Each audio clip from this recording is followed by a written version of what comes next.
Hi friends, ನಾನು ನಿನ್ನೆ ಮೈಸೂರಲ್ಲಿರೋ D ಮಾರ್ಟ್ಗೆ ಹೋಗಿದ್ದೆ. ಆದರೆ ಅಲ್ಲಿ ಎಷ್ಟು ಲೆವೆಲಲ್ಲಿ ಸ್ಕ್ಯಾಮ್ ಮಾಡ್ತಾರೆ ಅಂದರೆ, ಇದು ಕಂಪೇರ್ ಮಾಡಿದ್ರೆ ಆನ್ಲೈನ್ ಶಾಪಿಂಗ್ಗೆ ಎಷ್ಟೋ ಬೆಟರ್ ಅಂತ ಅನಿಸುತ್ತೆ. ಜಿ ಎಸ್ ಟಿ ಅದು ಇದು ಅಂದ್ಕೊಂಡು ಒಂದು 5,000ಕ್ಕೆ ಏನಿಲ್ಲ ಅಂದರೂ ಒಂದು 500 ರೂಪಾಯಿ ಜಿ ಎಸ್ ಟಿ ಹಾಕ್ಬಿಟ್ಟಿರ್ತಾರೆ. ಅದು ಹೋಗಲಿ ಅಂತ ಹೇಳಿದ್ರೆ ಎಷ್ಟು ಲೆವೆಲಲ್ಲಿ ಹೇಳ್ತಾರೆ ಅಂದರೆ, ಅದನ್ನು ನಾವು ಐಟಮ್ ತೊಗೊಂಡು ಹೋದ್ಮೇಲೆ ಮೇಡಮ್ ಇದು ಸ್ಕ್ಯಾನ್ ಆಗ್ತಿಲ್ಲ ಅಂದ್ಬಿಟ್ಟು ಆಮೇಲೆ ಒಳಗಡೆ ಹಾಕ್ಬಿಟ್ಟು ಬಿಲ್ಲಲ್ಲಿ ಅದು ಸ್ಕ್ಯಾನ್ ಆಗಿರುತ್ತೆ. ಅದರ ಐಟಮ್ ನಮಗೆ ಬ್ಯಾಸ್ಕೆಟಿಗೆ ಹಾಕಿರಲ್ಲ.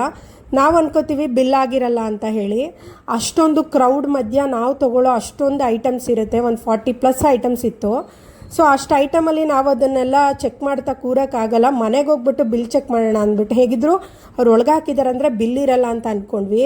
ಆದರೆ ನೋಡಿದ್ರೆ ಹತ್ತತ್ರ 2 ಐಟಮ್ಮು ಆಲ್ಮೋಸ್ಟ್ ಒಂದು 300+ ಅಮೌಂಟ್ದು 2 ಐಟಮ್ನ ನನಗೆ ಅವರು ಬಿಲ್ ಹಾಕಿದ್ದಾರೆ, ಐಟಮ್ ಹಾಕಿಲ್ಲ.